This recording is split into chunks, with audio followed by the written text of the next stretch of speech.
বিএনপির ভারপ্রাপ্ত চেয়ারম্যান তারেক রহমানের নির্দেশ এবং লালমনিরহাট জেলা বিএনপির সদস্য হাতীবান্ধা পাটগ্রাম আসনের সংসদ সদস্য প্রার্থী ব্যারিস্টার হাসান রাজীব প্রধানের সৌজন্যে 200 অসহায় ও দুস্থ মানুষের মাঝে শীতবস্ত্র হিসেবে কম্বল বিতরণ করেছে ফকিরপাড়া ইউনিয়ন যুবদল। 16 জানুয়ারি হাতীবান্ধা উপজেলার ফকিরপাড়া ইউনিয়ন পরিষদ চত্বরে ফকিরপাড়া ইউনিয়ন যুবদলের সাবেক যুগ্ম সাধারণ সম্পাদক মানিক হোসেন রিয়াদ, লালমনিরহাট জেলা যুবদলের পরিবেশ ও বন বিষয়ক সহসম্পাদক জুয়েল হাসান, যুবনেতা রুজেন মিয়ার নেতৃত্বে অসহায় দুস্থ নারী ও পুরুষের মাঝে কম্বল বিতরণ করা হয়।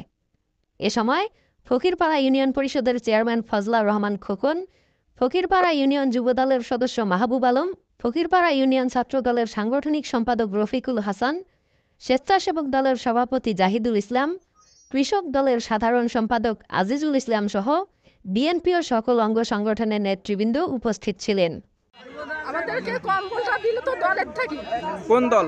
বিএনপি। এই কম্বলটা আমাদের শীতের মধ্যে আমরা নামাজ পড়ি, কোরআন পড়ি, এবং তারের মধ্যে শীতকালে আমরা গায়ে দিলে আমাদেরকে অনেক ভালো লাগবে। জাতীয়তাবাদী দল ফকিরপাড়া ইউনিয়ন শাখা কর্তৃক যে কম্বল বিতরণ হলো, আমি শুধু একটা কথা এখানে বলতে চাই। বিগত সরকারে আমরা দেখছি যে কম্বল হোক বা যে কোনো স্লিপ জাতীয় সরকারি যে বরাদ্দগুলো ছিল, ওরা স্বজনপ্রীতি করিয়া ওদের শুধু নিজস্ব লোকগুলোকে ওরা দিত এবং অনেকে আসি কম্বল না পেয়ে ফেরত যাইত।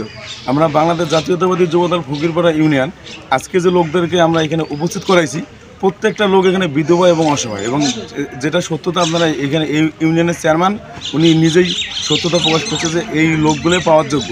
গরিব মানুষের হক শুধু গরিবকেই দিতে হবে, এখানে কারো স্বজনপ্রীতি বা কারো আত্মীয়তার জন্য এইসব জিনিস না।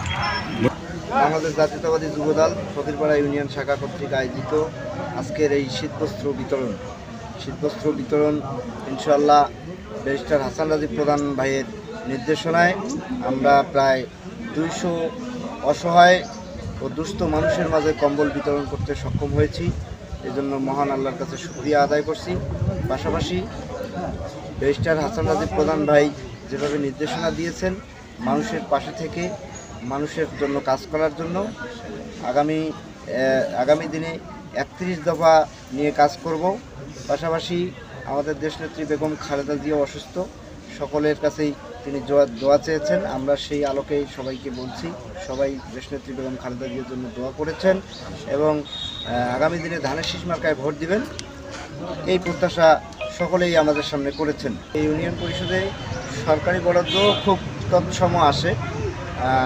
এই সমস্ত সামাজিক কার্যক্রম আমরা দীর্ঘদিন থেকেই করে আসছিলাম।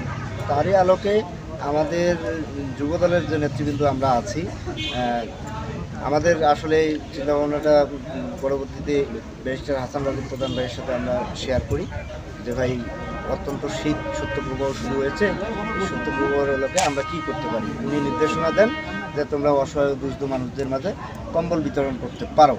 সেই জন্যই আমরা এই কম্বলের ব্যবস্থা করি এবং আজকে সেই কম্বল আমরা বিতরণ করি। দেখেন, বাংলাদেশ জাতীয়তাবাদী যুবদল সবসময় ভালো কিছু নিয়ে চিন্তাভাবনা করে।